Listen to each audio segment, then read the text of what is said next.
Okay, this is going to be a spontaneous reaction. I started to watch Air America, which I had seen some parts from, but with Mel Gibson. And that made me think of just recently, this year, I made it a point to go through the Lethal Weapon series that I grew up with. My mom loved them a lot. She liked the guy that Gibson played. She liked Danny Glover's character too. And growing up, I liked them. So nostalgia, go back, check it out. And then for the first time, I realized the guy's in mentions Project Phoenix. And oh, by the way, earlier in this year, starting in January, actually later than January, because I started work. I didn't work from January to March. March I started work. Actually, April I started work, and now I work part time. So I only do audiobooks on what work related. I don't do them at home. I just consume regular content. But within that, but I always do my audiobooks at an accelerated pace. Normally it's 1.25, depending on how slow the reader is. Because I'm not saying that it's bad. It's just ADHD, and I'm a product of the technological age, which everything comes faster, anyways.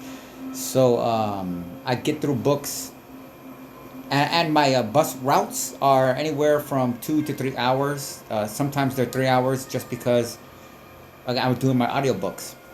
And again, I'm at an accelerated rate. So work 3 days a week. That's it. So that's all I get. But in that time, I've done a ton full of books, including a CIA as organized crime. Actually, I did that last year, at the end of last year. CIA as organized crime, the Great Heroin Coup, um, Operation Gladio, the Gomorrah, which you might not think is tied into it, but it is, which is the biggest and most powerful, oldest mafia in Italy, that's in Naples.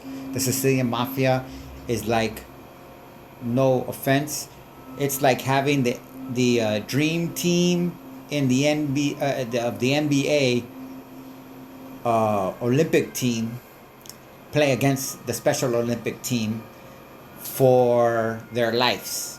Okay, that's that level of competition. So, but you only know about, because they're that powerful. That's why you only know about the Sicilian mafia, because of Hollywood. Just again, the Hollywood is sensationalism. So rather than go for the biggest and the baddest, you gotta understand they dangle the most. Basically, you gotta understand too. Sicilians are seen as the way that Charlie Kirk and Trump see black people. And that means, and they're trying to act like Candace Owens. I think she's actually his friend or something like that, or tries to be his friend, or some weird shit. But whatever. So this is why the people in Hollywood that have a lot of money make movies that do. It's the same trope. The Sicilian mafia bombarding you. Repetition is the same trope as the black person always dying, but just on with an Italian spin. Or in the English thing, they replace the black guy with the redhead, the ginger, because they want to associate that with Celtic, Irish, for degrading. So this is a visual exercise. But this goes with Project Phoenix.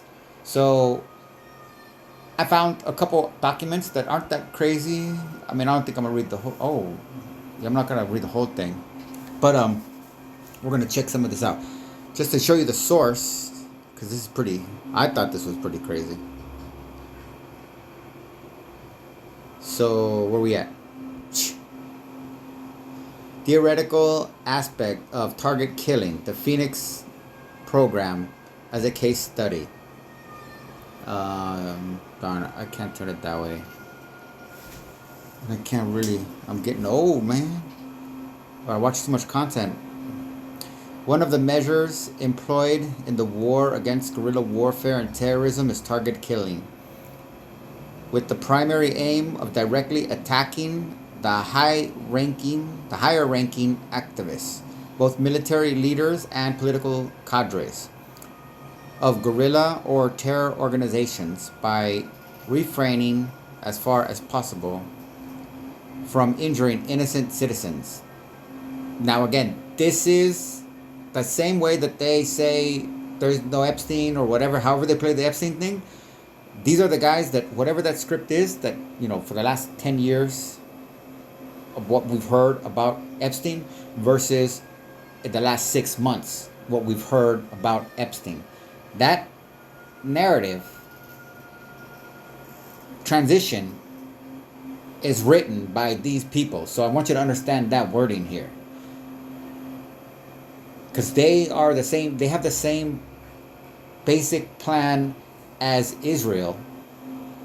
The more of their family you kill, the more exposed the fighters are. They either lose their will to fight or want to go out in a blaze of glory, which means they make themselves essentially, they don't intend to do this, well, they do end up making themselves a sitting duck. So, boy, this is really hard. Okay. First, it will examine the military theory that supports the mechanisms for this kind of activity. Second, it will explain the essential nature of target killing as an operational tool. On the strategic and tactical levels, in the war against guerrilla warfare and terrorism, and I need to reiterate this again just so you guys understand. This is their language, but they mean Martin Luther King. They mean Michael Hastings. They mean Gary Webb. They mean Ruben Salazar. They mean Malcolm X. They mean the Black Panthers. They mean the student walkouts in the 68 Mexican schools. Those students were terrorists. So this is what they mean. They equate. This is why, this was on another level. This is why Cesar Chavez was such an effective tool of theirs. Because as immigrants started to organize along not just Mexican, but also Filipino had a big part, started to organize and realize that their economic power was critical to the entire infrastructure of the American empire and economy, and were building a movement to address that. The Catholic Church dropped Cesar Chavez, Caesar, right in the middle of it as the central figure, just like Vladimir Lenin in the Jewish.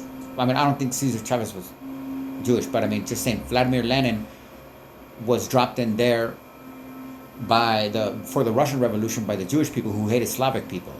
So Cesar Chavez was dropped in there by the Catholic people who hated the indigenous or mestizo, which are basically self-hating Indians who despise their Indian heritage and identify with some Eurocentric thing, like Mexican, like Spanish, like Mexican and Spanish are freaking synonymous.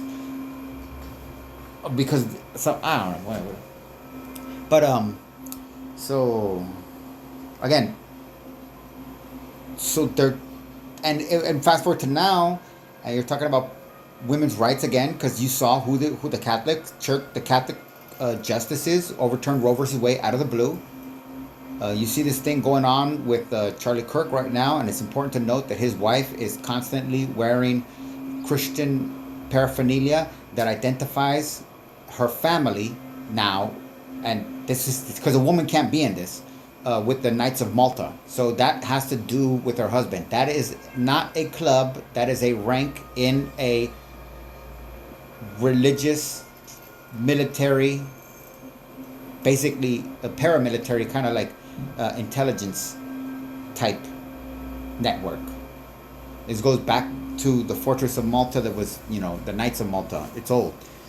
So these guys are agents of the Catholic Church. And this also goes with, if you want to even stretch it back, you had Biden and Fauci during the pandemic doing their own little thing that had to do with the Catholic Church. You forget that Italy was the place that was hit the hardest in Europe, and first, along with New York.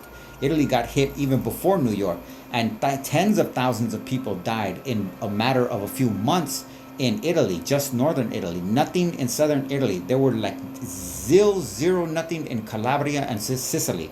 Everything was in Naples and north, and it all started in Milan. And in Milan, there just happens to be a university that is associated with the Vatican, that is a center, basically like their version of the Center for Disease and Control. And all of those protocols that Fauci implemented were introduced first by this Italian doctor in that place in Milan that has to do something to do with disease and viral experiments. And Fauci did that same thing. This is why the Catholic Church did the same, used Fauci in the same way during the AIDS epidemic, in order to prevent care from going out, to ensure human misery, so that Catholicism could use the rhetoric of, look at how right we are. We say this is bad for you, and it's killing literally millions of people because it's God's wrath. But it was a very sophisticated geopolitical campaign to facilitate, proliferate, propagate, accelerate, and extend the impact of what's called the AIDS epidemic. Alright, so I'm just going to skip down because this is really hard to see. And I'm not going to even fuck around and play with that shit. There got to be some summary, right? I think I saw a summary, yeah. Alright, I'm going to try for this. Okay, I'm going to go with, I can't even see that word, but it's long, and I see counter, and it looks like counterinsurgency theories state that guerrilla warfare necessitates the inclusion of elements of civilian activity. Booyah! That's critical right there. Oh man, see, I didn't read this yet. And the right balance must be found with military activities. One of the ways to do so is to bring the civilian population, so vitally important for the guerrilla fighter, to support the civilian and military authorities fighting against the guerrillas. So, and that, how do you do that? You kill their children is the most effective way to convince people to turn on the people that are fighting on their behalf for them. So you see that happening in Israel right now. They want to get the Hamas and all the Qud, all these other groups that I 100% respect. I hate Muslims. Well, not Muslims. I hate Islam. I feel sorry for Muslims that they're in it. But anyways, same thing for Christianity, Christians and Judaism too. It's like, whatever. But I am 100% support Hamas. I support the Houthis. Go, go, go. But the goal that Israelis are very implicitly, and we're all seeing unfold, is that they feel that if they're using an old tactic, it's nothing new. If we can kill enough of their wives and children, then the surviving ones will think, is it really worth it? Because if we even win now, who are we going to have left? Okay? God dang, I should stop talking because now it gets so hard to see when I come back to focus. Alright, the Phoenix program was operated in accordance with the counterinsurgency theories developed in the United States before America's involvement in Vietnam and in the course of its duration. The Americans were also influenced by the lessons learnt by the British in their repression of communism, which is basically, again, this is their language. Communism is basically people telling English people, your culture is disgusting, your people are vile, your civility is a charade, your morality is a facade, your egalitarian values are a sham, and we don't want you vile rat fucking stoats. Because you gotta understand, English culture is a stoat. When you understand what a stoat is, that's what English culture is. And we're the rabbits. So once you figure that out, you get the fucking gist of it. The aim of the program was to attack the main political and military infrastructure of the Viet Cong and not of the North Vietnamese, and not of North Vietnam. Since, again, I'm kind of guessing, since the infrastructure of the North Vietnamese army was in North Vietnam,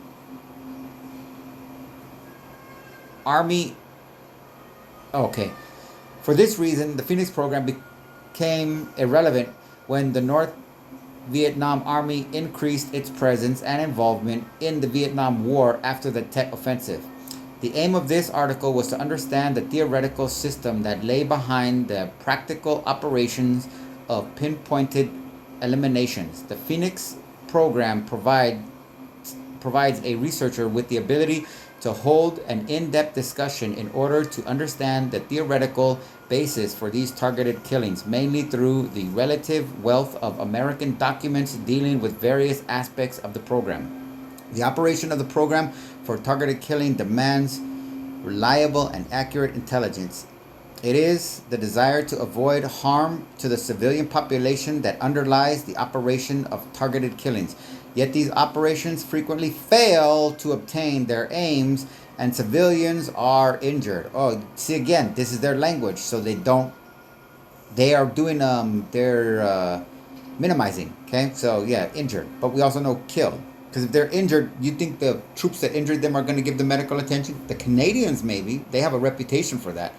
But not the Americans. The Americans have, especially in the Vietnam War, the Americans had a reputation for raping the Vietnamese women, girls, little girls, just like the Epstein thing. The U.S. troops did that. One account that I saw from a documentary at that time was a lady that was 7 years old, and she was hiding in something, whatever, when they came into her thing. Her sister was 12 years old. Several GIs raped her, and the last one that raped her took out his military Bowie knife and stabbed her in the vagina and ripped it up, tearing her body in half while she was still alive and, shocked or bleeding out. And they just walked away from her. So, food for thought. And that was not exactly the Phoenix program, but that was related to the Phoenix program in a very way that they tried to deflect against. The same way that Tom Hanks movie Forrest Gump tries to deflect away from the truth. They make it seem like these retarded guys joined the military because they were just as patriotic as everybody else. But there's this thing called McNamara's Morons, where a top official in the United States government under JFK, McNamara, started a recruitment, a draft policy that drafted people with IQs under 80 points that were basically considered mentally retarded, and put them at the front, so that where the death ratio of the retarded troops that were, you understand, when they were getting their commanding officers, they were seeing them as fodder. They weren't seen like, oh man, it's really messed up, they sent them to me. So they were dying at like 8 times higher rate than the typical troop that wasn't involved in this couple 100,000, at least 100,000 McNamara's Morons. And they made a movie about it to reverse it, okay? And Tom Hanks, you got to understand Tom Hanks' role in all this shit. The Phoenix program received similar criticism. What's it say?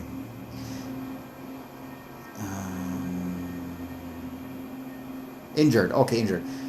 This failure led to serious accusations against both planners and those who executed the plans. These accusations sometimes claim that war crimes were committed under the guise of targeted killings, and therefore this was state terrorism. The Phoenix program received similar criticism and accusations. But again, they talk about how all the records are so precise and everything like that. And I have tried to show in this article, one of the ways to combat guerrillas is to try to uproot terrorism from its natural surroundings, the civilian population. The non-combatant population is the main victim in guerrilla warfare. The non-combatant, look at that.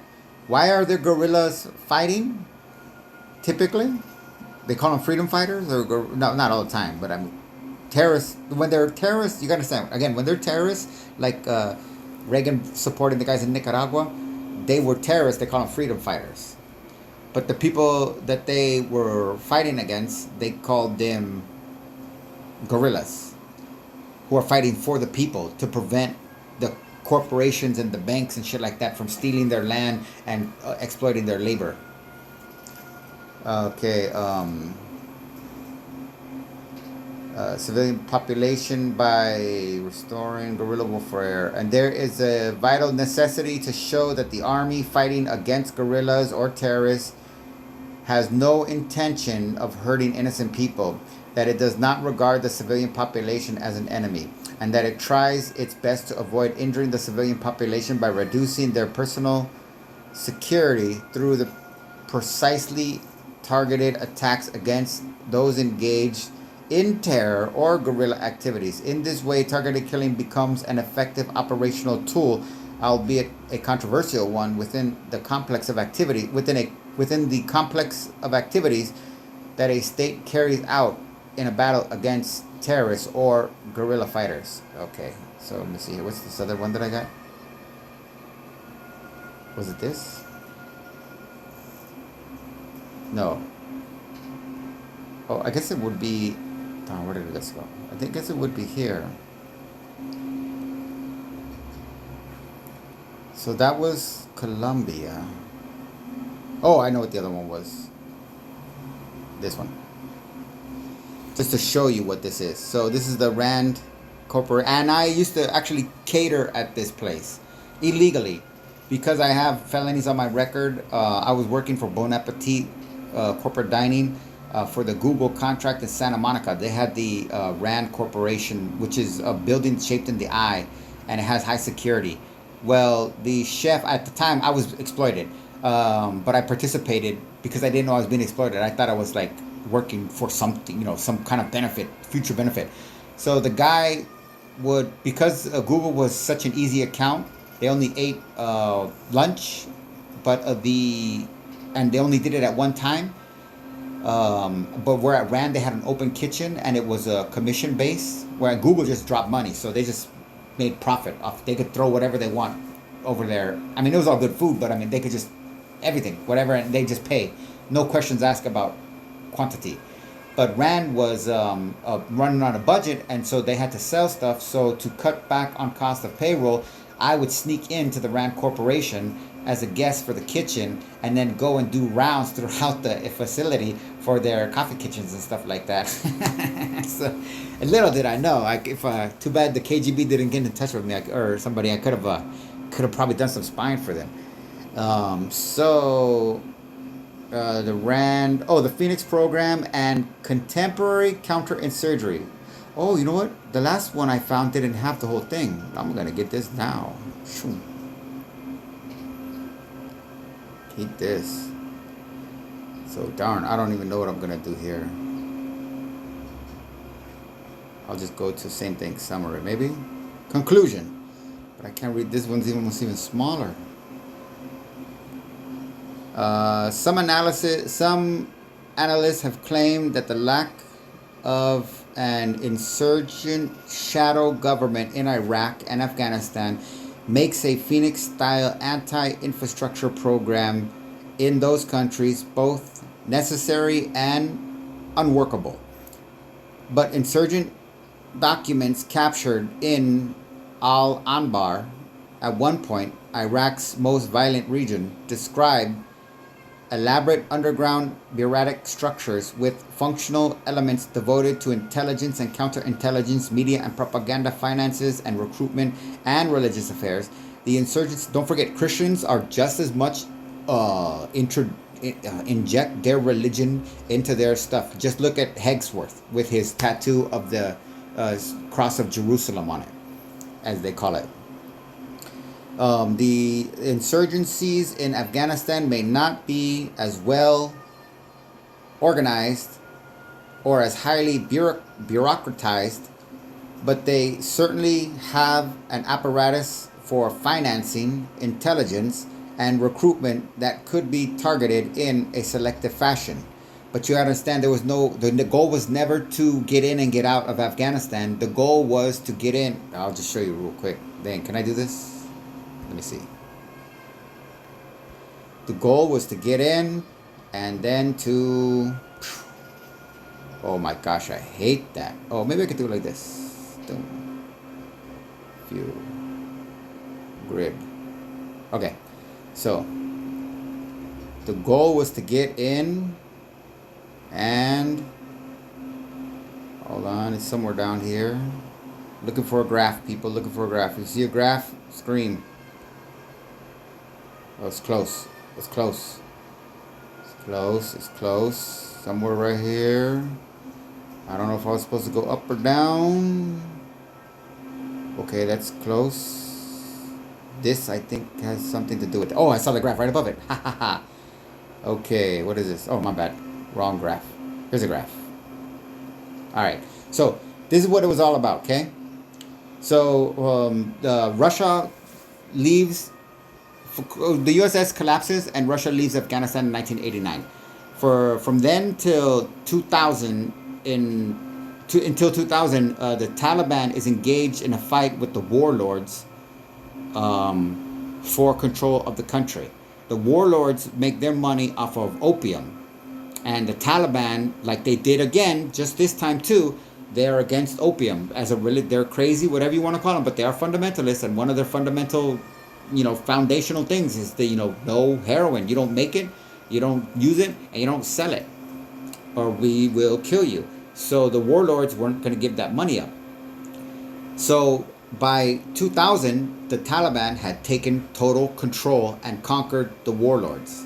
And they were able, by the, now the harvest season is in March, and the planting season is in like November or December, at the end of the year. So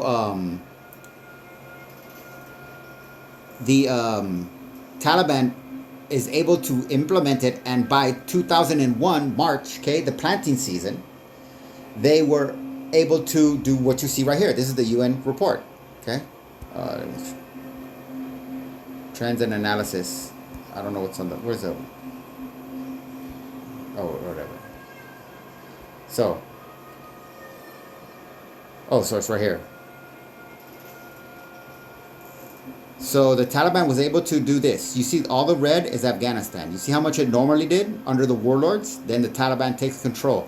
They drop it down to insignificant amounts. But where were the warlords sending all of that heroin? The 80% of all of the opium that is produced and turned into 10 times more heroin. So they make like 6,000 to 8,000 tons, as you see right here. So I go right here. Well, actually, before, they're only making 3 to maybe, basically, 3,500 tons.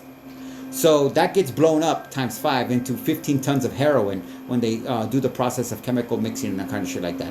And 80% of all of that ends up in 2 countries. Those countries are considered sister states. That's the geopolitical term that's used at the upper echelons of the governments.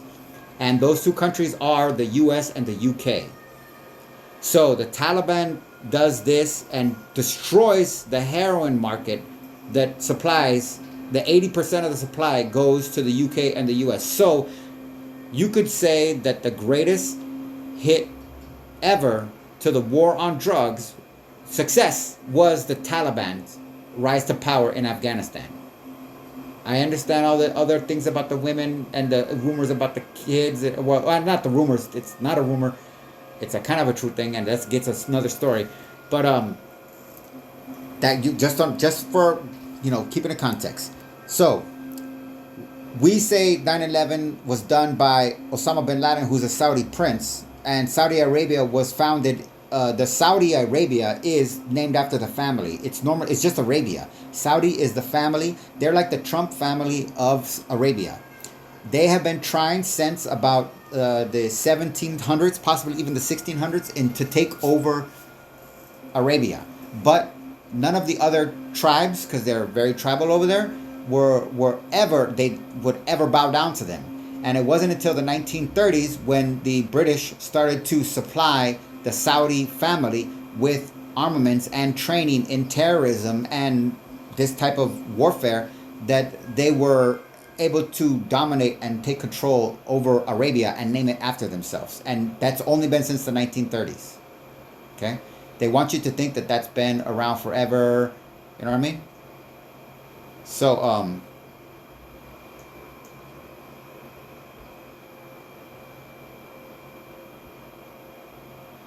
and I lost my backtrack, my soundtrack.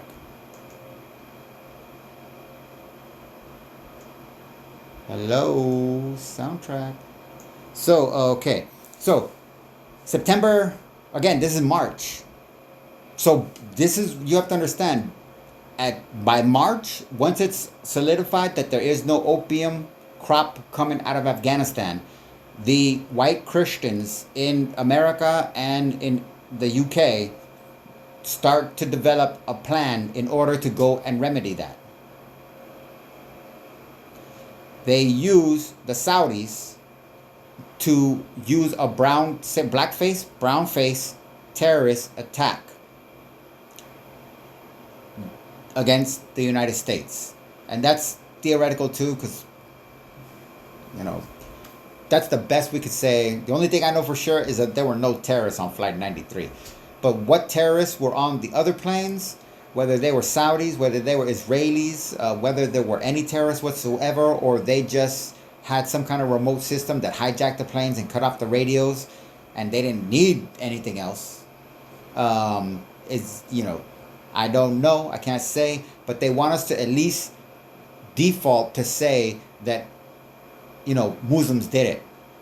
Even, no matter what type of Muslims, whether they were coerced by the system and their families were held hostage, or they were brainwashed, or they were out, they really wanted to do it. They want you to default to that narrative. But white Christians determined it was essential to get that heroin back on the market. And so they committed 100,000 billion% to remedying that between March and December. Because again, December is the planting season, and they couldn't afford another year without it.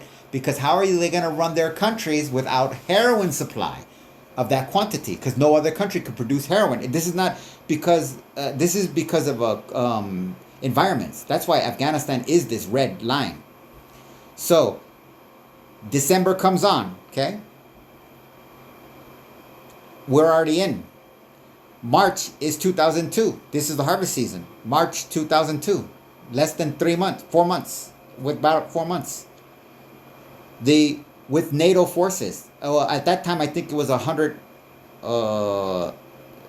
150,000. At some point over here, this is the crazy shit. At some point in like 2003 and 2004, if I'm not mistaken. It could have been sooner, but I'm pretty sure it's at that's some point right there. Maybe it was at the beginning all the way till like 2003 or 2004. But at the height, there was like 370,000 NATO troops. And that's where Canada got the reputation where they were the most humane. You know, you had Abu Ghraib and all this kind of stuff for the Americans. The UK had their own scandals. The Australians are pieces of shit that have no enemies, but they followed the US to every war since World War II just so they can have an excuse to kill people that are of color. That's the only reason Australia joins any military, is because they like to murder people of color, and since they don't have any legal justification, they parasitically associate themselves with the United States military's terrorist campaigns around the planet and go about killing colored people literally for sport. No geopolitical activity whatsoever. Okay? So, and to show you, but after they finally get control, the height of the U.S. occupation, they were and again, you're pushing out 5 times. So, they're pushing out that much heroin. Opium. I can't get it any bigger. So, alright. So just another example to show you how this goes. Illicit cultivation of opium, 1997 to 2011. So I don't know why they do that. Tons, hectares. Oh, how much land? Oh, okay. How much land is used? Oh, to show you again too. So you see the land that was used to grow opium under the warlords, under the Taliban, and then you see that the land used to cultivate opium during the NATO occupation, because they sent the troops there to protect the heroin. That was it. And for as long as possible. And the other solution that they came up with was we can't afford to maintain our reliance on,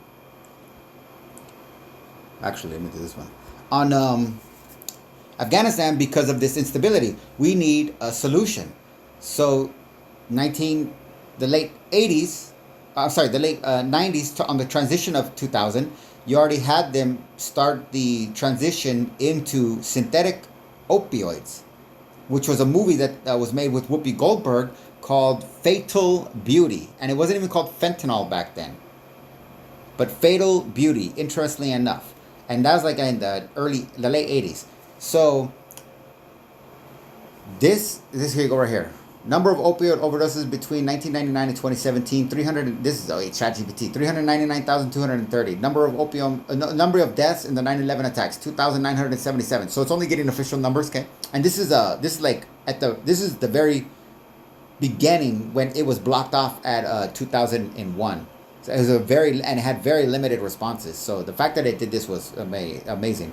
To find the ratio of opioid overdoses to 9/11 deaths, 399,230 opioid overdose deaths, 2,977 9/11 deaths equals roughly about 134.1. So there were approximately 134 opioid deaths for every one death in the 9/11 attacks during this specific period.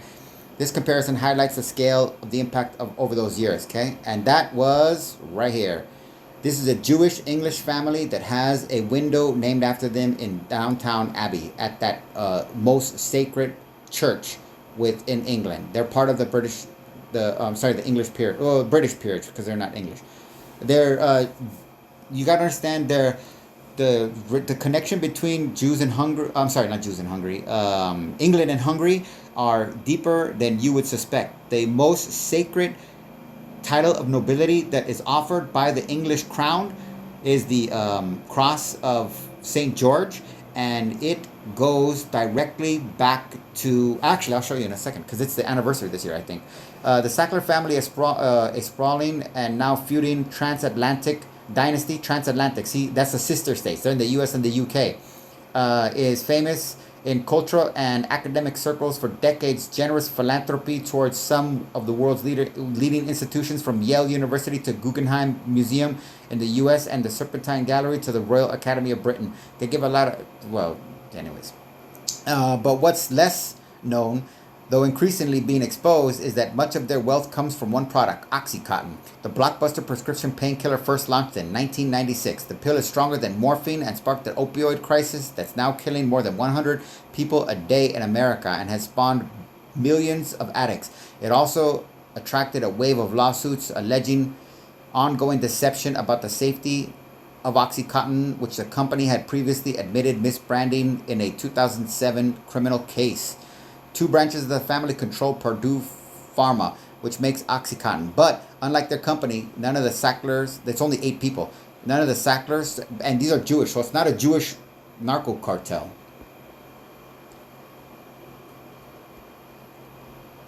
How does this relate to the assertion that Sacklers committed a crime? Quote, unlike a drug case, which is about connecting people to a transaction, in nearly every white-collar case it is clear who was involved in the transaction. The question is, what were they thinking? Stupidity is not a crime. Risky behavior is not a crime.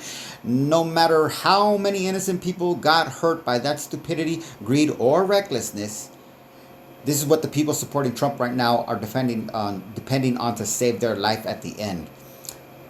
In like Kash Patel, Pam Bondi, what's that bitch that does the ice shit? The guy that's in the DOJ too. The boss, he's quiet. I don't even know if he might have quit. He might have got the fuck out of there. But Bannon too, Alex Jones. These people are banking on this to save their life when Trump is either dead, in prison, waiting to be dead, already dead, or just done. I don't know. That's the only way he can finish is dead. And they know they're going to die. But they hope that this part of English common law is going to save them. Because they're going to be like, you know what? I was doing what I thought was best for the country. Just listen to all my speeches. I never said anything that I didn't. I always wanted to help the country. In this country, we put people in. And this is because this is in response to the 2008 Great Recession. And they were asking basically James Comey, who was the head of the FBI, why he didn't prosecute anybody at Lehman Brothers, Bear Stearns, AIG, or the other, or Washington Mutual that disappeared, or Countrywide. No matter how innocent people got hurt by that stupidity, greed, or recklessness. In this country, we put people in jail when we prove they knew they were doing something criminally wrong. That's hard, but that's right. FBI Director James Comey, New York Bar Association 2014.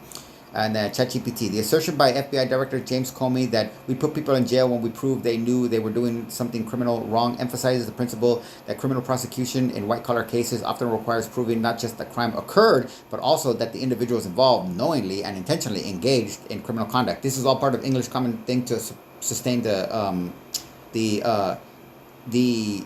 financial stability of the supremacy, the financial supremacy of the nobility and the peerage. And they just brought that over here, and this is why now America is starting to look a lot like that, because it's not an egalitarian system, it's an Anglican system. The principle applies to a wide range of white-collar cases, including those involving corporate misconduct, fraud, and other financial crimes. Regarding the Sacklers and their involvement with Purdue Pharma, allegations and legal actions against them typically revolve around the role in marketing OxyContin. Their knowledge of its addictive potential and whether they're knowingly engaged in deceptive or fraudulent practices. Prosecutors would need to establish through evidence and legal proceedings that the Sacklers were aware of the harm their actions could cause and intentionally pursued those actions with that knowledge. It's important to note, that means they have to admit it. That's the only way you could do it. It's important to note that the legal process is complex and, okay. What does it say down here? Whether or not the Sacklers committed crimes related to their involvement with OxyContin would be determined through legal proceedings and the burden of proof required by the law. Okay, so we're going back to, so you get all of that kind of stuff, okay? So I might as well just do this to give you a glimpse. What do you want to hear, man? Do you want to hear that sometimes I think about eating a bullet? Huh? Well, I do. I even got a special one for the occasion with a hollow point. Look, make sure it blows the back of my goddamn head out. Do the job right. So every single day I wake up and I think of a reason not to do it. Every single day. You know why I don't do it? This is going to make you laugh. You know why I don't do it? The job. Doing the job. Now, that's the reason. You want to die? I'm not afraid of it. I ain't afraid of it. Take my gun.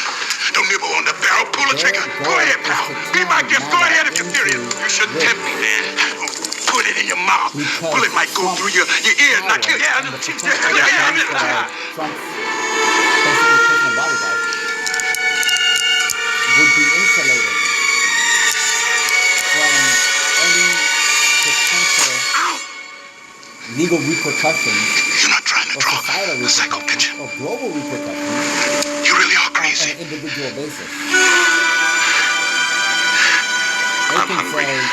I'm gonna go and get something to eat. Maybe we'll stay alive long enough for me to buy you a present. Standing between them because they're trying to make this. You know, don't thank me now. I mean, it's the least I can do after all the kindness that you've shown me.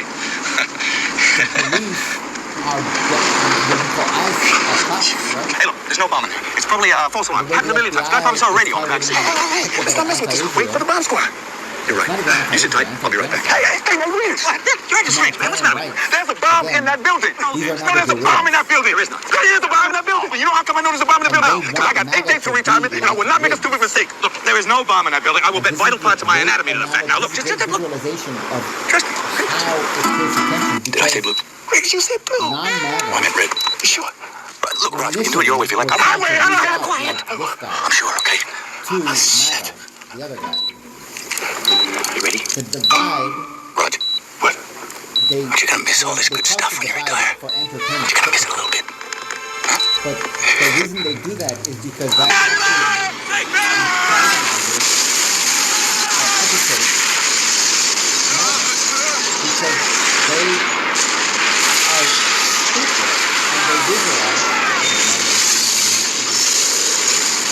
they visualize that, you know what, all we're trying to do is help the country, and you are trying to stop us. Why are you trying to stop us? You don't understand why you're trying to stop us. We're doing this for you. So if you're trying to stop us and we're doing this for you, then you are our enemy. You're not our neighbor anymore. We're partners. We're partners. happens to you happens to me. After all the shit When we've two been through, individuals don't you get interact, it? the sicker person determines the relationship. The more extreme and When you this retire, MAGA. you're not Again, just think retiring MAGA. you, This is a You retire on us. physical form of You're the only family I got. psychological I got control three beautiful kids. I love them. They're yours. Just does my laundry. I live in your icebox. I live in your life. affects What am I the gonna do? What am I electrical supposed to do? impulses I don't that are care. fired Yes, I within don't the care. brain, Yes, you. I either don't care. preventing I them don't care. or I don't care. You do. I don't care. rerouting them, I don't diverting care. them to I other don't care. I don't like care. anxiety and what would even deep things too. It's even to the level of associating that what they perceive to be the tension. You help me, and I'll help you. I do have a little problem. But like that's actually a really good part right here. All the shit we've been through, don't you get it? Don't you get it? This MAGA. When you retire, you're not just retiring you, you're retiring us. You're retiring us. So MAGA thinks that the left is giving up on You're the America. only family I got. I got three beautiful But kids. I again, love them. They're yours. what does MAGA Just rely does my on? The laundry. I people live in in your MAGA. icebox. I live in your life. They What am I rely on gonna the do? What am I left supposed to do? comedy. I They don't rely care. on the left I don't care. Yes, you. I don't production care. because of the creativity. They rely on the left artistic culinary. They rely on the What left happens to you? Try me. I'll be afraid. like the ideas of leisure, really, Yes, you do. and technology. And then you help me, and I'll help you. And this is where the sicker person I do have a little problem. this Oh, kind no, of shit, thing. you don't like it. This is piddly. Well, Yes, I do. I want to hear. Tell me. You don't want to hear this ridiculous. You don't. No. So the more extreme and rigid the person, the greater her, and this is a him or her, interpersonal pull. The stronger her ability to reshape the relationship with others. The withdrawn catatonic, the irretrievable, the criminal, the compulsively flirtatious trauma can inevitably evoke the expected response from a more well-balanced other. We meet here a lowest common denominator process, aggression's law of interpersonal collision. Should people control the interpersonal interaction, the sicker or more maladaptively rigid, and the more power to determine the nature of the relationship. And this is very MAGA season stuff. This is where Trump makes MAGA season in order to keep them at the state where they think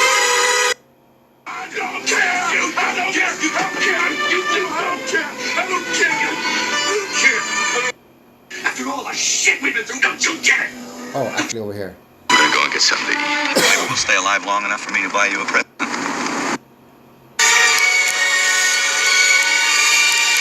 Ow! You're not trying to draw a psycho picture. You really are crazy. That's what they want MAGA to think. I'm hungry. Take my gun. Don't nibble on the barrel. Pull the trigger. Go ahead. You know why I don't do it? This is gonna make you laugh. You know why I don't do it? The job. Doing the job. Now that's the reason. You want to die? I'm not They afraid. tell them I ain't they're afraid not of it. worth it. They tell Take them my their gun. life is over. They Don't tell nibble on them the their barrel. world Pull the is over. trigger. They tell Go them ahead, their pal. family is Be my over. gift. They Go tell ahead them if you're there's no serious. You future. shouldn't tempt me, They man. tell them the Put only it in thing your left mouth. for you Bullet to might go do through your is ear. Knock your hair under the cheeks. and that's why Job and Job go together, because they're basically Jobing them, like the Bible. Because in the Bible, the Christians read Job as a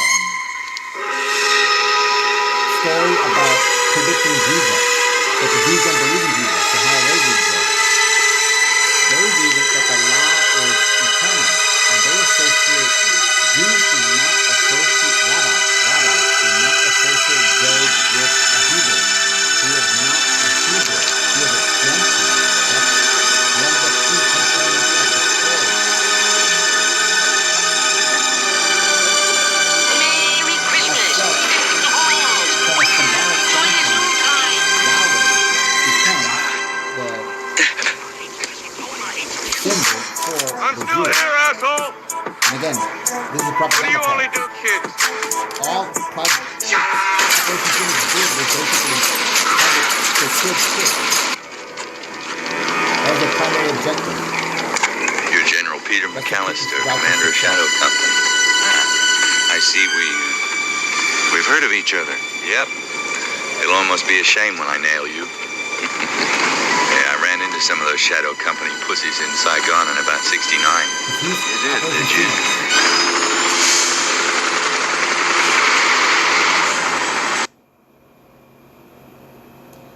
Oh, that was another one that I found.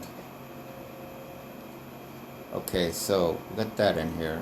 Actually, let me go back to, I forgot, to this. Close that. Oh, let's just try this. Did this go up?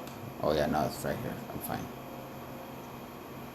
Let's go right here. I'm gonna skip on whatever that is. Again, this is on the fly. Judged in its totality, the Vietnam War, and again, this is another thing real quick. It's the Vietnam Holocaust, and it's Catholic run. From the French, even before the French, into the American, getting in there under JFK, the first Catholic president. That was no mistake either. Even though they say he got cold feet, but he had a conscience. He tried to take America in the direction that he thought America wanted to go, and the Vatican was like, no, we want to kill Buddhists so that we can establish a Catholic Asia, a foothold in Asia. But we need to kill off enough of the Buddhist population in Laos, Cambodia, and Vietnam so that we can go in there for humanitarian aid in the aftermath and infiltrate and basically brainwash people using sustenance as a means of reward, Pavlovian, like, hey, you come to church, you get food, you don't go to church, you starve. That kind of stuff. I mean, I worked in South America. Look at those foods. More Catholics in South America. Actually, I got a picture for that too. But perhaps the more important lesson to be derived from the anti-VCI operations is the critical requirements in any counterinsurgency to understand and again, the counterinsurgency in America, you gotta understand, you get it? They've already identified the guerrillas and the insurgency. It's just that you guys don't understand that because you are stuck in their language. We are the insurgency. Yes, we are already here. But it doesn't matter to them. It's a frame of mind. They're creating that in the minds of MAGA. A state of desperation. Where, look, this is the time. If you've ever had a time in your life to lie, the most blatant, stupid fucking lie, because you are fearful for your existence, not just your status, but your existence, now is the time. Actually, I can show you that too. Oh, darn.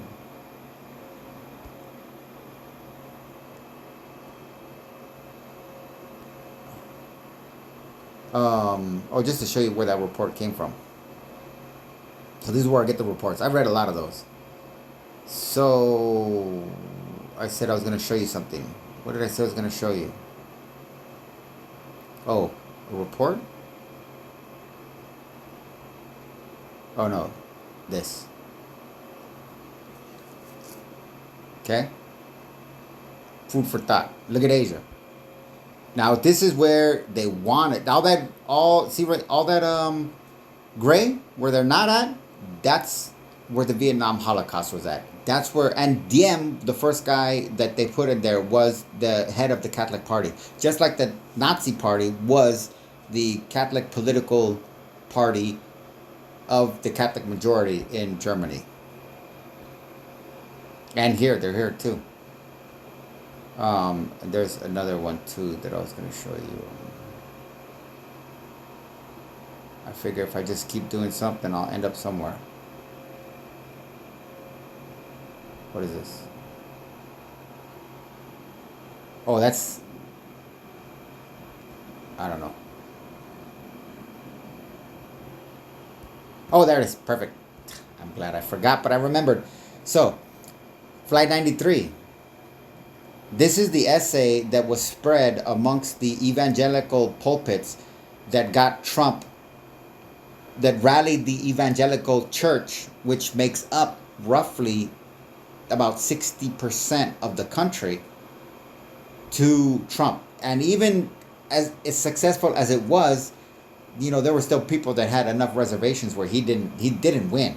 He never won an election. He's never won an election. He's never been Democrat. He's been democratically elected, because democratic means you say representation because you think you're smart, and you're not going to take your time to fucking pronounce it the way it's actually fucking spelled. It's representation. So in a democracy, you think they're there to symbolize you. No, they're there to represent public opinion. And the Electoral College represented the popular vote to put the least popular person in office, just like they did with George Bush both times, because he never won an election either.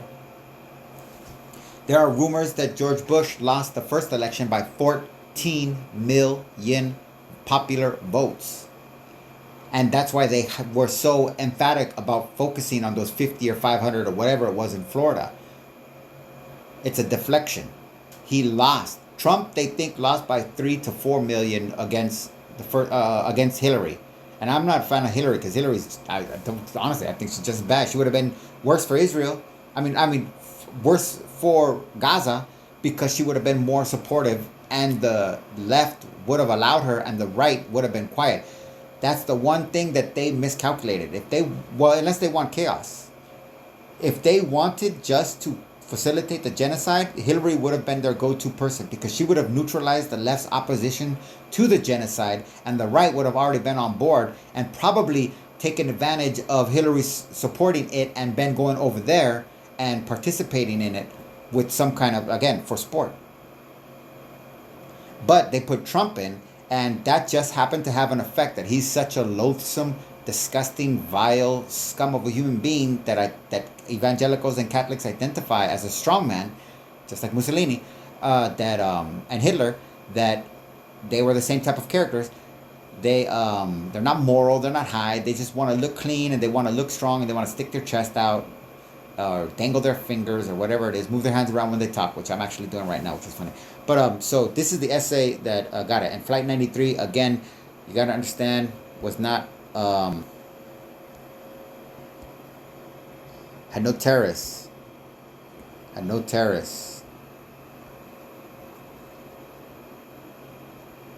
So this is from the movie Vice, written by Adam McKay, the Celtic person, very significant.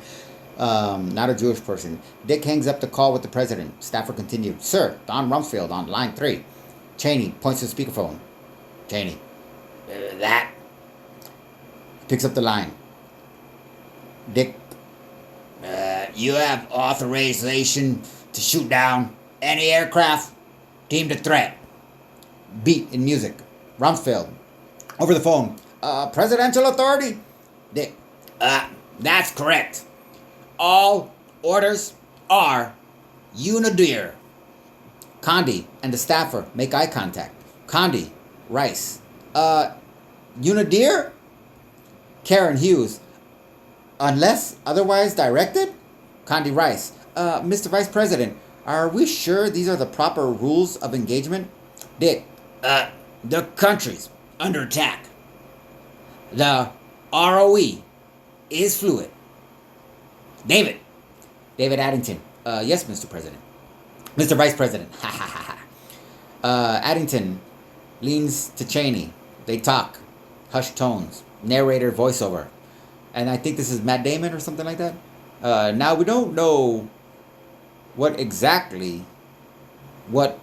people in that room were thinking, but it's safe to assume that at least one person wondered, why, in the midst of the most fateful day in American history, was Dick Cheney talking to his lawyer?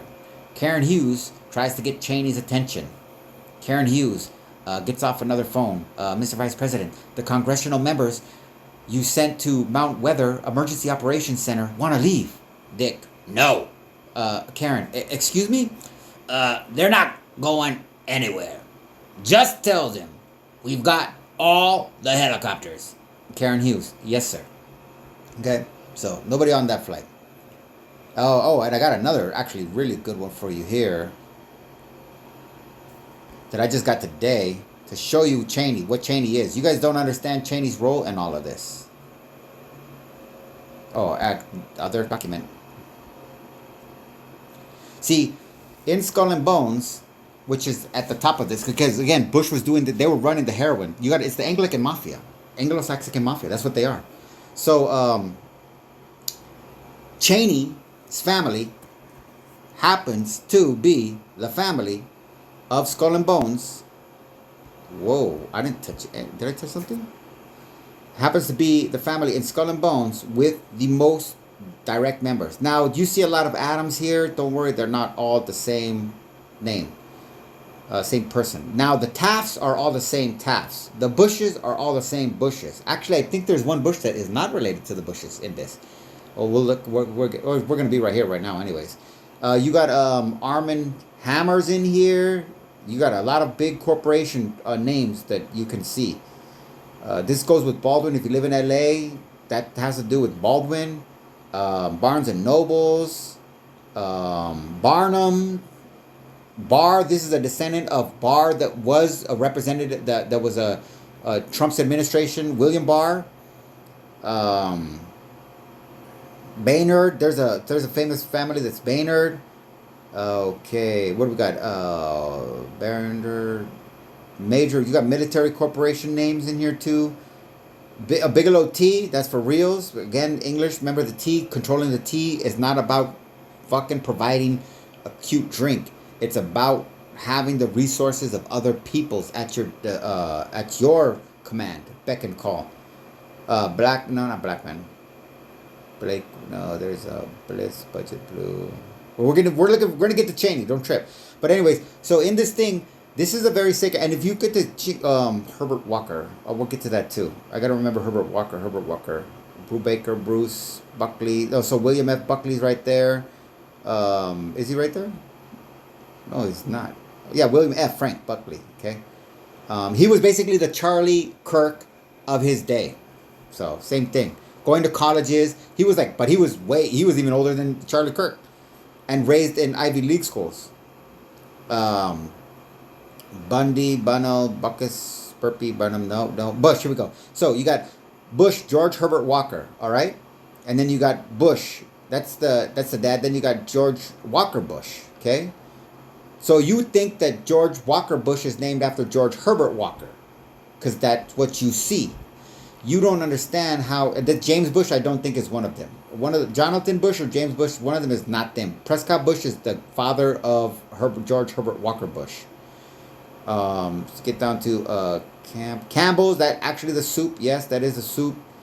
Carlisle. I don't know if that has to do with the Carlisle group, but I mean they do. There's another paper that literally talks about the Carlisle group, and actually that's also in notes. So right here, from CFR, Council of Foreign Relations members are not involved in conspiracy and have no knowledge of any conspiracy. However, there are a group within the Council of Foreign Relations which belongs to a secret society sworn to secrecy and which more or less control the Council of Foreign Relations. The CFR meetings are used for their own purposes, i.e. to push out ideas, weigh up people who might be useful, to use meetings as a forum for discussion. These members are in the order. Their membership in the order can be proven. Their meetings can be proven. Their objections are plainly unconstitutional, and this order has existed for 150 years in the United States. Okay, that was not the one. Here we go right here. Oh, here we go right here. For example, a clash of political left and right brings another political system, a synthesis of the two, neither left nor right. The conflict of opposites is essential to bring about change. Today, this process can be identified in the literature of the Trilateral Commission, where change is promoted and conflict management is termed the means to bring about this change. In the Hegelian system, conflict is essential. Furthermore, for Hegel and systems based on Hegel, the state is absolute. The state requires absolute obedience from the individual citizen. A citizen does not exist for himself in these so-called organic systems, but to perform a role in the operation of the state. He finds freedom only in obedience to the state.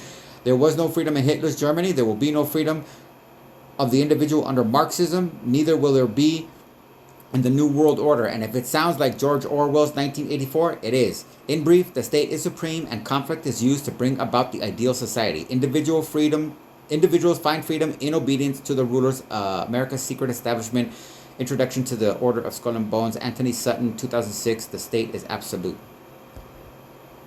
Okay. Oh, did that close my other one? Oh, no, here it is. All right. So now we're getting to Cheney. Ready for Cheney? Oh, Chase Bank. You got Chase Bank right there, too. Chandler, if you can live in the Valley, LA, there's a Chandler Boulevard. which is named after a big family. So this is where the Cheney gets in here. So in the movie Vice, Cheney, when he's younger, he goes to Yale because he's vetted to become, just like George Bush Jr. was vetted to become, his grandfather was Skull and Bones. Oh, actually, you know what? I think one of those guys is there. One of those J's, Bushes. What is the other Bush? Jane or John? What is it? No, never mind. They can't be. Because Prescott Bush is 1917.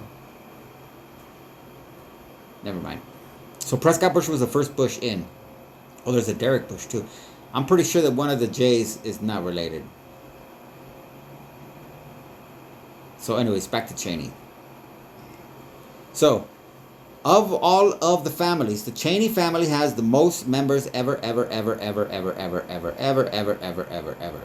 And the catch is, they were supposed to have a celebration at the new millennia in the year 2000. And they planned initially, Skull and Bones, to honor the Cheney family. Oh, I forgot to tell you, Herbert Walker. I gotta show you that. Just to give you context. Because you think they're named after... These guys are tight. If you go through this list, you'll see that they name each other after each other when you see it through the dates. Oh, here you go. Herbert Walker. George Herbert Walker. Okay? George Herbert Walker Jr. So, see the numbers right there, 1927. So, Prescott Bush was friends with the Walker family. And I don't know exactly the thing is, but when he had a son, he named his son after George Herbert Walker, a fellow bonesman. And you'll see a lot of these type of bonesmen, brothers, being named after guys that came before them. Because that guy that I read you the quote from before this, he released this book in 1984. Skull and Bones in 1984 and all hubris thought that they were untouchable. And they published for the first time a list of their membership that was never supposed to be done, which was something that used to be done in Rome on an annual basis. So they were trying to like be Romanized and like go back to ancient Rome, imperial Rome, and show off. But the catch is one of their members was terminally ill with cancer, and he was being cared for by his daughter, who was the head of the Department of Education under the Reagan administration at this time too, because again, this is 1984. They mail him the packet, but she is his caretaker. He is incapacitated, so she's got to go through all of his mail. She goes through his mail and discovers that this is all the secret Skull and Bones material. She knew Anthony Sutton because he was a researcher at Stanford's, not Hoover Institute. I think it starts with an H. Maybe it is the Hoover Institute. But anyways, something at Stanford. He was a researcher at Stanford and had written a lot of books. And he was a super geek nerd. Like I can do a lot of research because I have the internet. This fool would sit for hours just going through literally bank receipts in order to determine who bought what and who paid for what and who didn't declare what on their taxes. And he had no clue. He saw all this corruption and he thought, like, how can we be so corrupt in his books? You know, his books, we'll just go a quick little glance. Well, right here.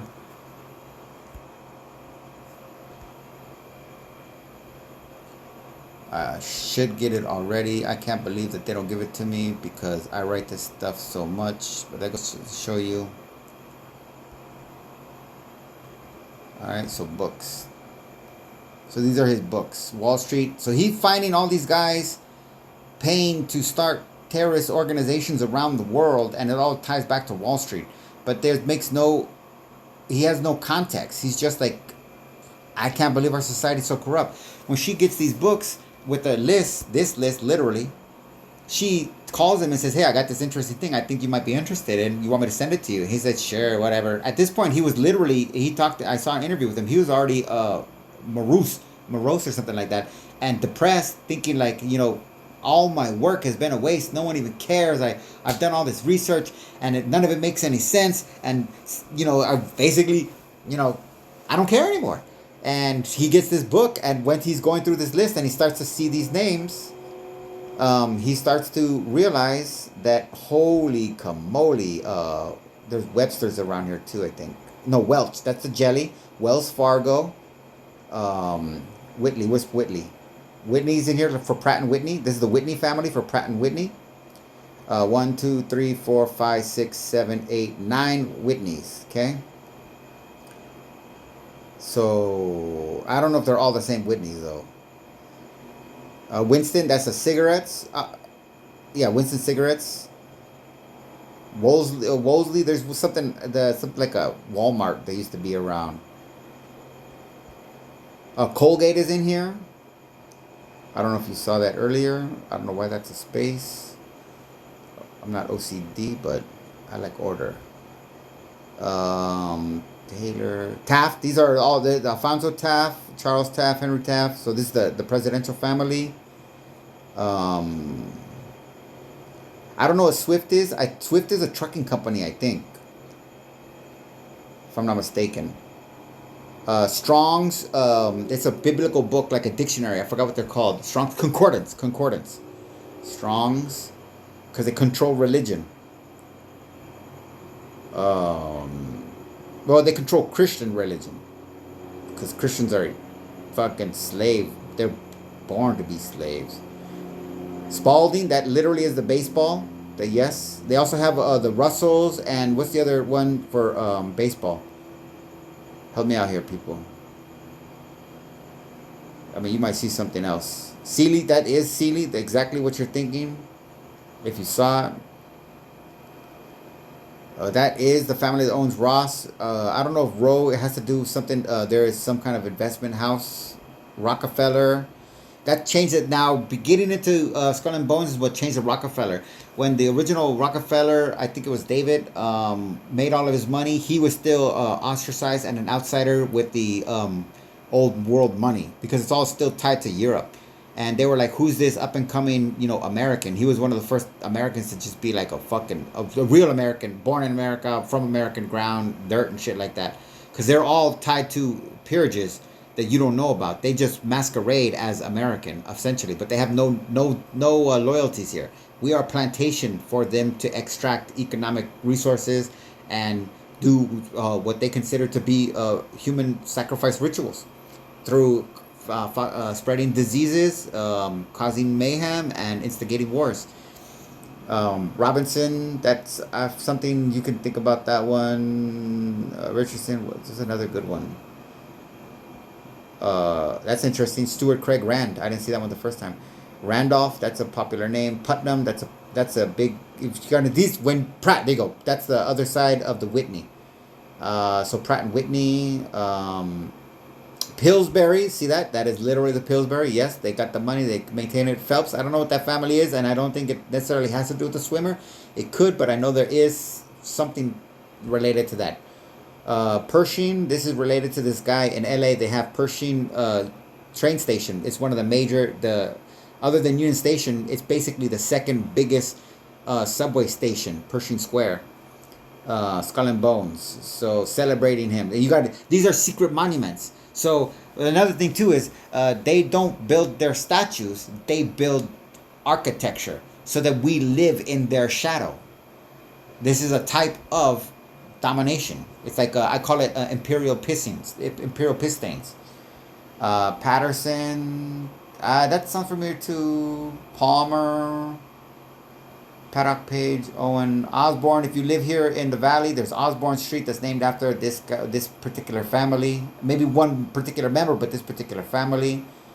This one Northrop. So you get more Northrop Grumman. You get shit. I wonder if Grumman's in here actually.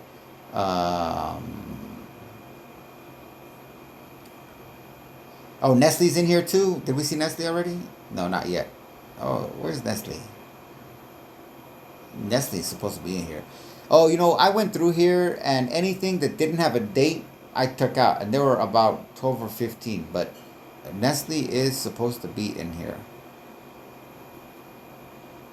Okay, Mosley, Morris, Morgan. Oh, that J.P. Morgan. Okay. That I don't think he was in it, but his family. This is how Miller, the beer. Sears is in here. Merriam-Webster, that's with Merriam-Webster because they control the language. Oh shit, I didn't even look to see if Webster was in this. McLaren, I think, is in here. Is it McLaren? Yeah, McLaren is in here. Um, McCormick seasoning. Okay, so this is why these people control your life, and the fact that they only can have 800 to 2,000 members alive at a time because they only pick 15 people a year for new membership. McDonald's, I don't know if that's the McDonald's. I'm very interested to do some research on that because that was the first time I actually noticed that.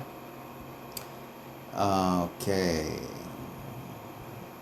Lindsay, Lily, what else? Lightfoot Lewis. Lawrence, Law, Lampert, Lane, Lamson, Knott's Berry Farm. Oh no, I'm sorry. Knox. There's a supplement brand that's called Knox. Nap. We already did Welch, right? Yeah. Kent State. This family is named after Kent State. I don't know if that's a Kennedy from the Kennedy actually. Kellogg. That is the cereal. Kelly Blue Book. Oh wow, Michael Jung. Uh-oh. That's interesting. Talk about put your foot in your mouth. Talking all this shit about family ties. But Jung is actually like Smith or Jones over there.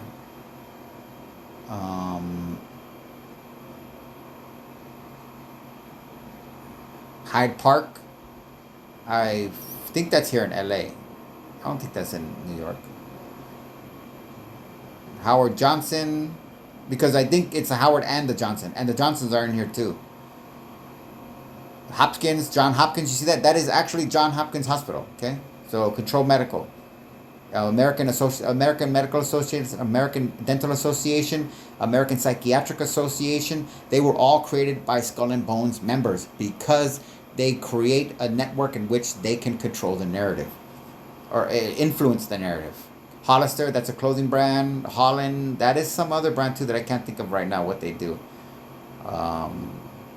Hitchcock, I found that interesting. That was new for me. Hinckley. Oh, there's another name we're gonna. Oh, we already passed it. Hewlett. Yes, that's Hewlett Packard. Yes. Oh, we didn't even see if there was Packard in here. Hershey. Oh, my bad. It wasn't Nestle. Hershey. Same fucking thing. You get the gist of it. That's an easy mistake. Okay. Sealy. Oh, we missed Sealy. Sealy's in here for that Sealy Serta family. Harding Hannah's. Hamilton. Hall, Haight. I don't know if that's Haight and Ashbury family, where that name comes. Haas Avocados.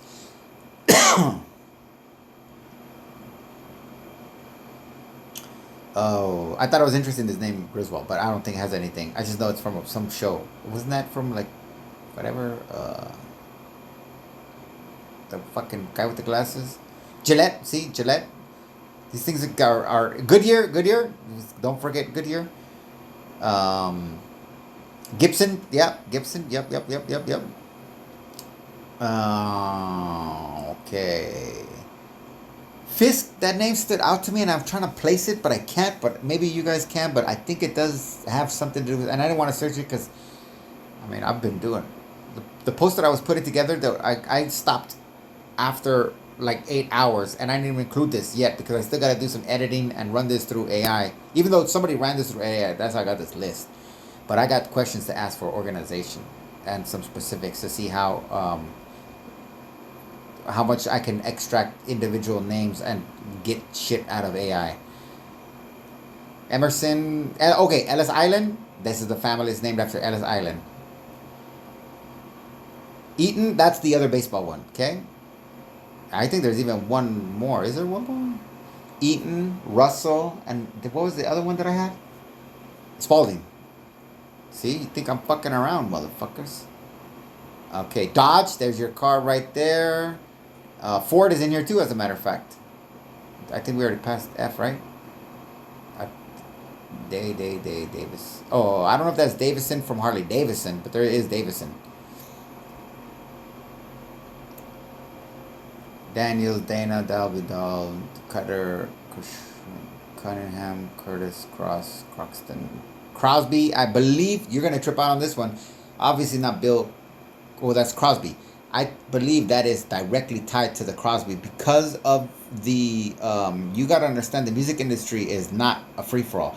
You cannot could have a totalitarian state like they have already right now, because they have it. They have it. Oh, but Trump talks shit about. They have it. If Trump talked shit about Bush and wanted to fucking be what he talking shit, again, this is propaganda.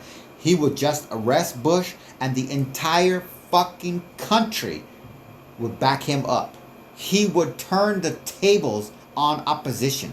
If he said, you know what, fuck it, I haven't done a war yet. Yes, yeah, I gave money to Israel. They've done a lot of things. They killed 65,000 people. But Bush and Cheney killed 3 million people, easy peasy, cheesy.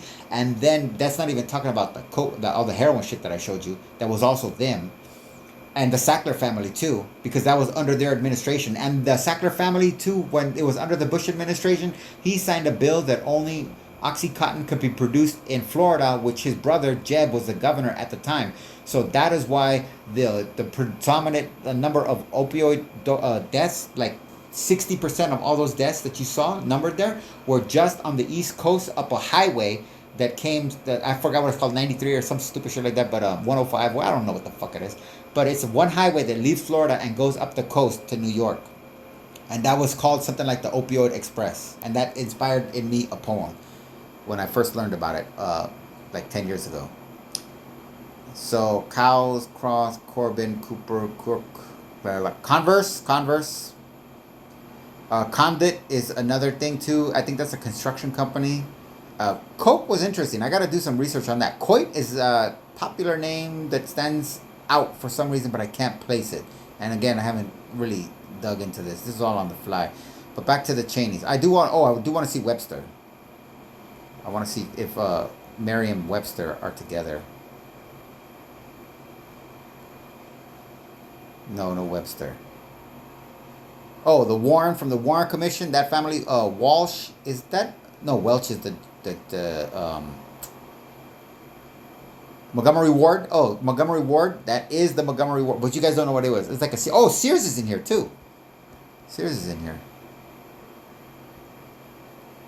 Roebuck. Actually, I think it's Sears Roebuck. How do you spell Sears? Oh, hell no. I know Sears is supposed to be in here.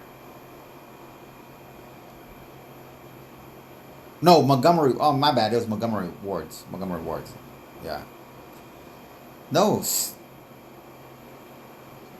I don't know about this one. Is this list complete? Taft. What is Sears? Am I spelling this wrong? Am I doing this wrong, people?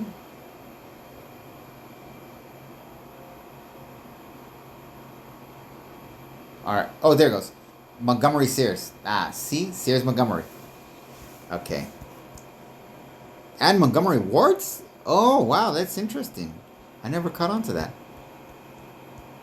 So they were just... Again, this is... And they create businesses not to make money. They create businesses to extract money because they don't make money. They don't work. We work. We make money. We make labor and wages. Our money is only useful to us. So they create this economic network of consumerism for no other reason than to... It's called shit.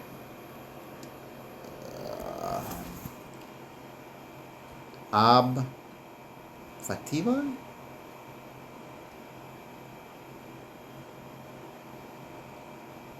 Force. Force. What is that? Law. Shit.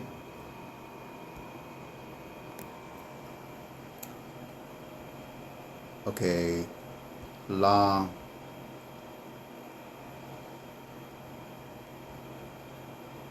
Principle. Force in between.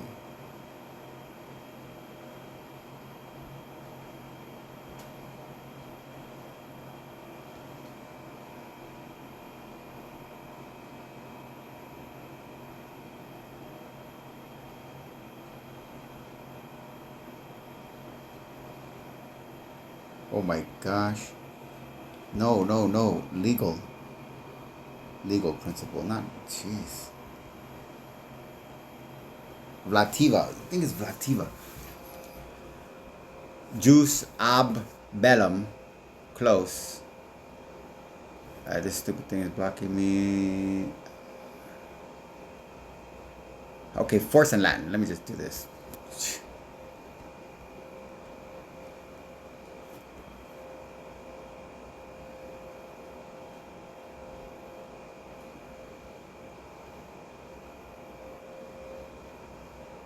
Vis. Ab, vis, something. Darn. Legal maxim. Legal maxim. Force in between.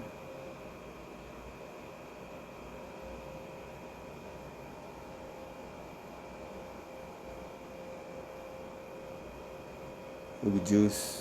Ubi is all, I think.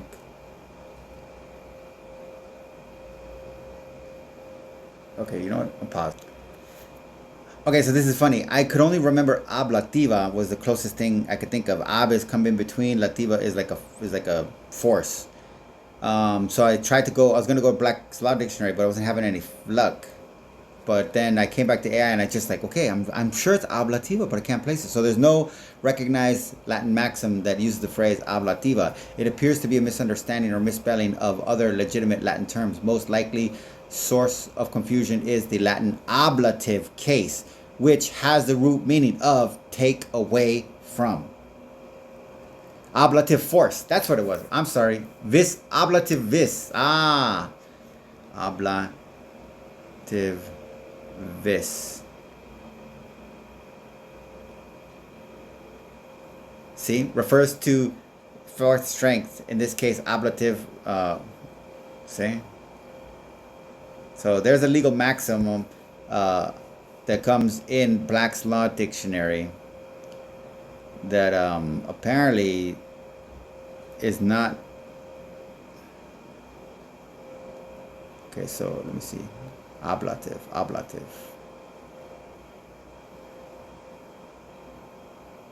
No.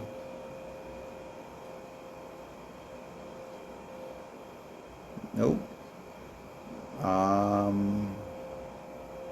You guys went with me right there. Oh, you know what? I know what it is. Vis. It'll be in vis.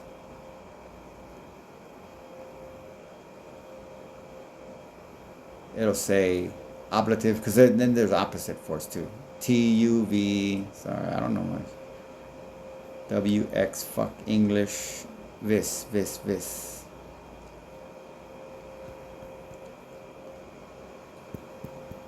I should pause it again, but I don't know. I think I'm showing off in one sense, wasting time. Your time. Oh, here we go. See? Vis. Expulsiva. Vis.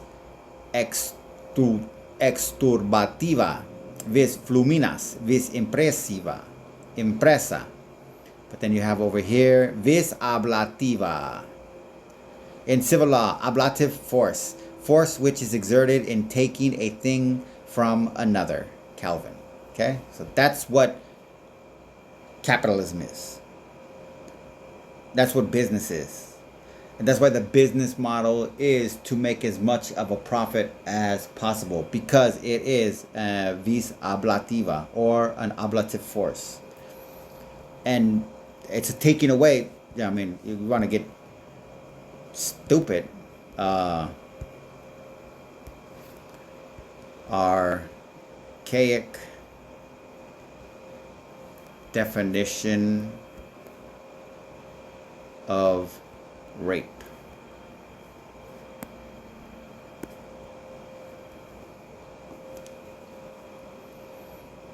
Okay, old definitions of rape varied by culture and era, often focusing on the violent taking away. Nope. Already. Raptus. Here we go. This is correct. Raptus was the Latin term meaning to snatch or carry off. It could refer to either sexual violence or, more commonly, the abduction or elopement of a woman without her household's consent. Constantine redefined rape as a public offense. Okay, word rape in medieval language referred to kidnapping of personal. Okay, definition is limited to carnal knowledge of a woman, children under 10 were specific categories where the laws were let. And that's another thing too. This system that we live in, there's a reason that Anglican system has the word molestation for children, because it is so ingrained in their culture that their laws have been customized to accommodate that is the creme de la creme. That's how you exercise power. And we see that with Andrew and all this kind of stuff, because he's still alive. Why don't the CIA kill Andrew? But they killed Osama bin Laden, supposedly. Who else did they kill? They killed Malcolm X. And Malcolm X never raped any fucking American little white girls.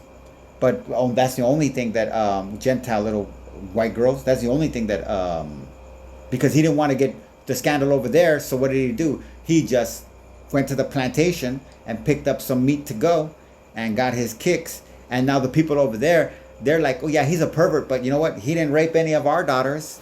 That's Americans' problem. And Americans are like, well, you know what? He's a prince. He's our ally. We don't want to kill him. That would be wrong. So that is wrong. All right, I have to do this. Archaic agriculture. Definition of rape.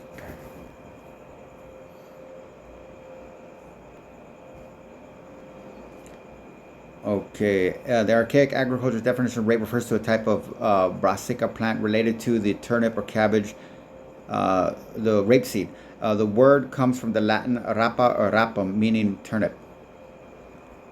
Rapeseed oil, cover crop. It was used to improve soil health, prevent erosion, and capture nutrients.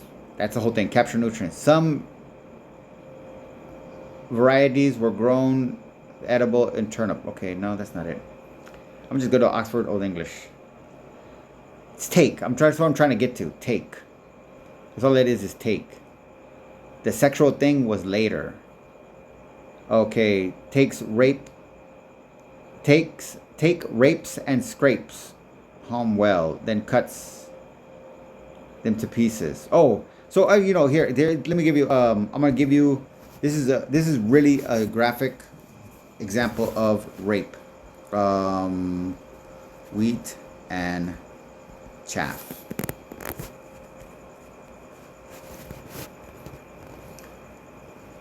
Bible. So I'm gonna do images. So this is a very popular thing from Christians. They like this because they make it sound so good. Wheat or chaff.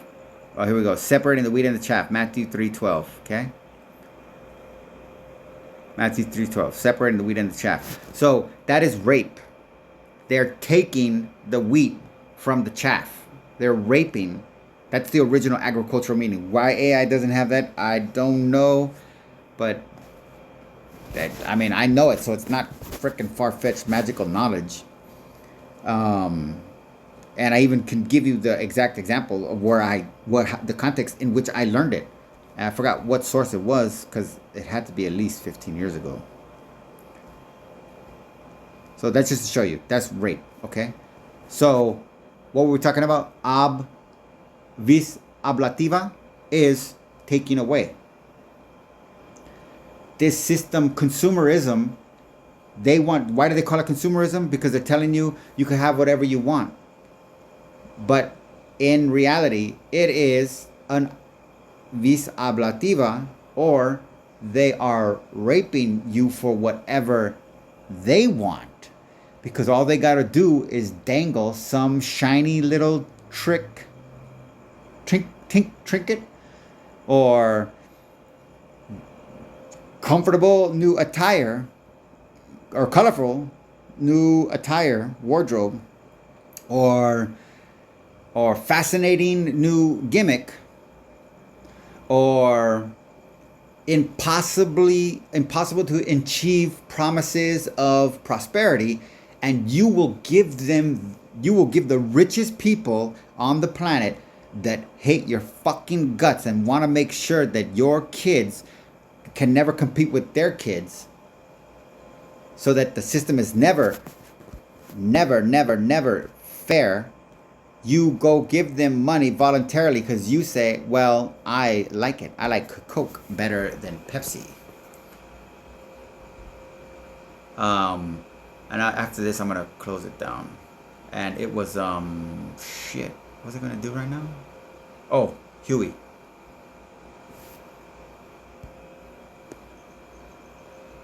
So, quote, now was it the meaning of the Declaration of Independence? Now, was it the meaning of the Declaration of Independence when it said that they held that there were certain rights that were inalienable? I haven't done this for a while. The right of life, liberty, and the pursuit of happiness. Is that right of life, my friends, when the young children of this country are being reared into a sphere which is more owned by 12 men than it is by 120 million people? Close quote. Every Man a King, Huey P. Long, February 23rd. Whoop, whoop. On February 23rd is the number of Mitra, 1934. That's a very significant thing because he's trying to tell you the truth. Okay, and we see here, this is just to give you a quick thing. Absolutely, you made a brilliant connection. Huey P. Long's 12 men can indeed be interpreted as a metaphor for the small, concentrated power that goes with the ring. Oh, shoot, I got to show you ring. But that goes today too, which you see with Teal and the people at Sam, the guy at Sam whatever Bankman. No, the guy at a freaking Open AI who raped his sister, and now he's using his money to basically silence her. In one sense, I call it citizencide. I tried to invent the word because English common law doesn't have it, so I created a word citizencide, and that's where government institutions are used to deny the citizenship of a person. And I did that because I just mess around with words. I did that a long time ago. But that's happening now, funny enough, because people would think that's never, well, that only happens in other countries, so why do we need a law like that? And now they want to deport American citizens. So citizencide is happening. You guys just don't have a word for it, so you don't even know how to address it. But anyways, in Long's time, it may have been easier to identify a small group of aristocrats, landowners. Really? We know who everybody is today. But I'll just show you the next one was ring, that's why.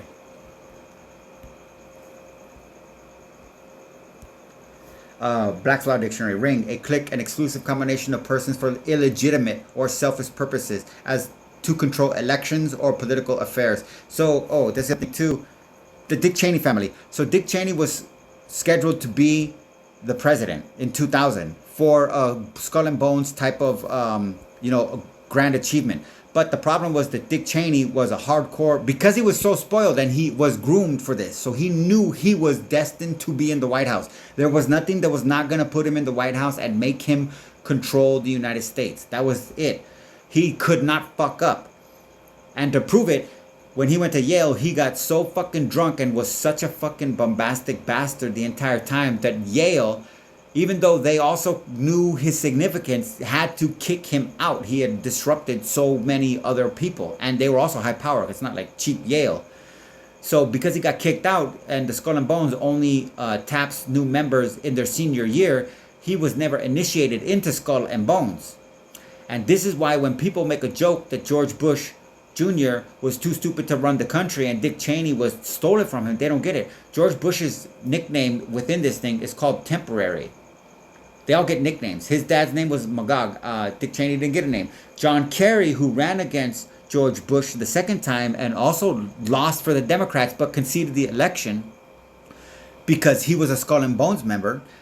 John Kerry was the head of the Democratic Party in the 1990s when the Democrats investigated the CIA for the cocaine epidemic by funneling cocaine. And John Kerry concluded in the official report that there was no evidence that the CIA, which was operated by George Bush Sr., a Skull and Bones member, never sold cocaine or imported cocaine to the country. And because he was the top Democrat, nobody knew he was in Skull and Bones until the election of 2004. Nobody questioned his report, and nobody went in retrospect and questioned his report. But so you understand, in 2000, or go like this. Actually, I got another good quote. In 2000, you had 3 people for Skull and Bones in the election. Even though Dick Cheney was never made a member, he was basically an honorary member as an homage to the family for everything that they had given Skull and Bones. And what did he do? He did exactly what he wanted to do. And I just showed you. He did whatever he wanted to do. Oh, I know what it was. Nor are. I'm sure I just put that. Here we go. So, quote, nor are free elections in and by themselves any guarantee of a free society. The Nazis in Germany came to power under reasonably free elections. People can be taught in both subtle and brutal ways to prefer repression to freedom. Repressive vested interests in a democracy can dominate the press, radio, television, set standards for sound opinion to the point where free elections become meaningless or even a reactionary slogan. The notion of a free election makes no sense where the person making the choice has been systematically deprived of insight into the meaning of his action. Totalitarian dictatorships try to accomplish this by terror and propaganda. Modern democracies may get the same results more effectively by presenting the citizens with pseudo-alternatives. Political Power and Social Theory, Barrington Moore Jr., 1965, Chapter 7, The Notion of Progress, Revolution, and Freedom. I got this book just because it had, it was a 1970 style cover at the free book rack, and I like 1970 style covers. So, one more thing, and we're going to close off with up until recently, the most hated Jew in all of Jewish history. Mordecai Vanunu took the spot, but this is Benedict de Spinoza. I didn't like this guy at first. I still don't agree with all of the stuff that he said, but since I've studied him more, I've realized that me and him are of a kindred spirit. And you know what? We're both askew. So since we're both two things askew can never line up. So there's no reason for the points of contact and the points of separation to be abrasive or contentious between what I consider to be my psychology and his psychology. And ultimately, we are a synthesis of the human spirit. Quote, if it were really the case that men could be deprived of their... And you are not one of us. Let me just put that fucking clearly.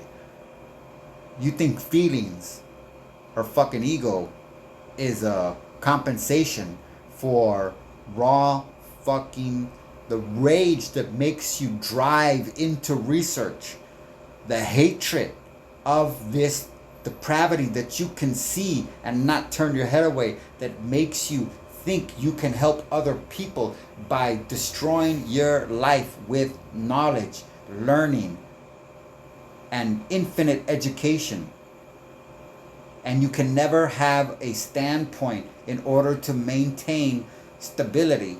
So when they say in the Bible, a person that builds a house on the sand or a person that builds a house on a rock, the house on the sand is going to fall. But in reality, in the world that me and Spinoza live in, and Marshall McLuhan and Joseph Campbell, I'm a student of them, so I imitate them. I'm not saying I'm as good as them, I'm just a student of them, so I'm doing this. Okay? Imitation is the key to life. So, we don't want to be on the rocks. We're on the sand. We're walking in the sand. I guess that's like the Jesus thing. We're not carrying you though. No one's carrying anybody. We're walking in the sand to the beach. Because what's the beach? The water represents the unconscious. The unconscious is who you truly are. All of this stuff is to prevent you from getting in the water. If it were really the case that men could be deprived of their natural rights so utterly as to never have any further influence of affairs except with the permission of the holders of the sovereign right, it would then be possible to maintain with impunity the most violent tyranny, which I suppose no one would for an instant admit. Close quote. The chief works of Benedict de Spinoza, Volume 1, translated intro by R.H.M. Yules, 1951, Theological, Political Treatise, Chapter 17 of the Hebrew Theocracy. And with that, peace out. Kill Trump, kill Bondi, kill Kash Patel, kill Stephen Miller, kill Netanyahu, kill Ben Shapiro, and kill Prince Andrew. I would like to say King Charles, but I'll leave that to you guys to decide, because fundamentally, when you get down to the heart of all of this, what is all this stuff about? It's about this.